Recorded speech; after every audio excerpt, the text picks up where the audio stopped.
Dan kami menyampaikan sekali lagi terima kasih banyak kepada Bapak dan Ibu yang sudah memberikan maaf dan pengampunan kepada anak kami Eliezer.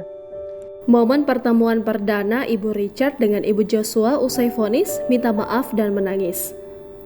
Ibunda Nofriansyah Joshua Huta Barat atau Brigadir J. Rosti Simanjuntak bertemu dengan Ibunda Richard Eliezer Rineke Alma Pudihang. Keduanya bertemu dalam program laporan khusus Kompas TV pada Jumat 17 Februari 2023. Rosti hadir di studio Kompas TV Jakarta, sedangkan Rineke hadir secara virtual melalui panggilan video. Ini merupakan pertemuan perdana keduanya usai para terdakwa kasus pembunuhan Joshua divonis oleh hakim. Dalam perjumpaan itu, Rineke meminta maaf kepada Rosti atas kejadian yang menimpa Joshua dan keterlibatan putranya dalam peristiwa tersebut. Dan kami menyampaikan sekali lagi terima kasih banyak kepada Bapak dan Ibu yang sudah memberikan maaf dan pengampunan kepada anak kami Eliezer. Rineke mengatakan peristiwa ini sedianya juga tak diinginkan Richard, namun semuanya sudah terlanjur terjadi. Mewakili putranya, Ibunda Richard mohon pengampunan dan mendoakan agar keluarga Joshua diberikan kekuatan. Menanggapi pernyataan Rineke, Rosti meminta supaya Richard dan keluarganya mendoakan Joshua dengan tulus. Dan semoga Tuhan akan memberikan kekuatan kepada Bapak dan Ibu juga keluarga, memberikan tempat yang terbaik untuk almarhum Joshua. Rosti mengaku telah memaafkan Richard atas perbuatannya, namun dia tidak ingin mantan ajudan Ferdy Sambo itu lepas tanggung jawab. Di balik ini semua duka ini, mari kalian ibu, semua keluarga mendoakan anakku dengan tulus. Jangan hanya di bibir saja.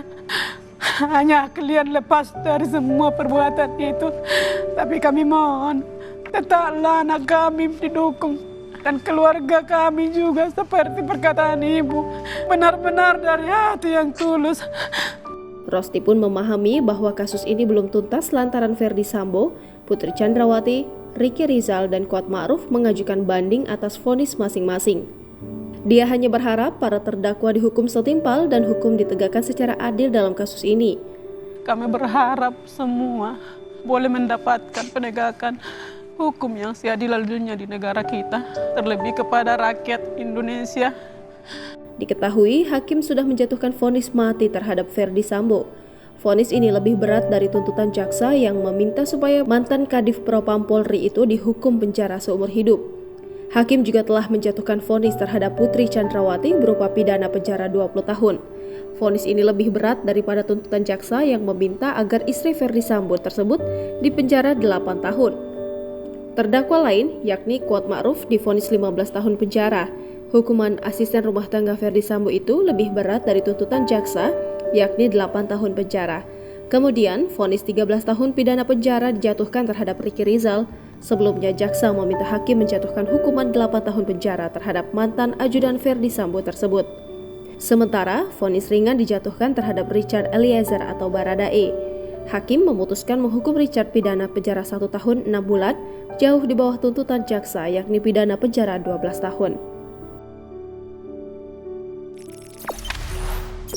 Jangan lupa subscribe, share, komen, dan like ya!